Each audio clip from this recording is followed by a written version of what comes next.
Welcome to episode 873 of Apartment Hacker. This is Mike Burnett. Apartment Hacker is my mission to tease out human potential in the multifamily space. So I wanted to talk about a graceful way to say no, because I think many times in our day, or many times in our week, or many times in our month, we say yes to things that we don't really mean to say yes to, just because we're being nice or just because we want to be helpful. But sometimes by being helpful and being nice, you actually add more to your day and to your routine that isn't necessarily yours to own. So I wanted to give you 3 ways to say no gracefully. And I think the first one is that you have to rehearse what your default statement is to something that is not interesting to you or something that you really don't want to do. And I think a good default statement is, that doesn't really work for me at this time. And leave it at that. You don't have to say anything more. Sometimes silence is golden. You let the other person process, take it in, and respond. You don't have to go on and on about it. It's just, that doesn't work for me at this time. Maybe check in with me later.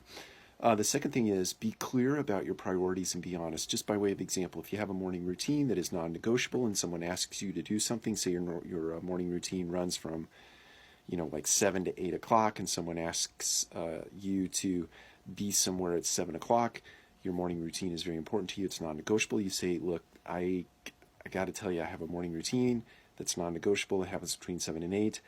I can't do that because that morning routine is the way that I set my intentions for the day. It's the way I get myself in a mindset that allows me to go out into the world and be functional and productive.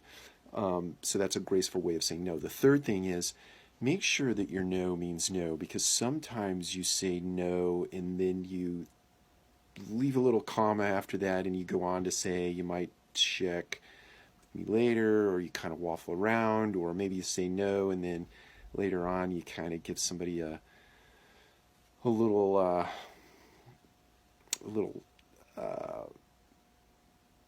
lost my train of thought. You give somebody a little rope in the sense that there might be an opening for them to ask again, and you feel an obligatory yes at that point. So anyway, the point is, your no means no. Make sure your no means no. So to recap, you want to rehearse what you say ahead of time.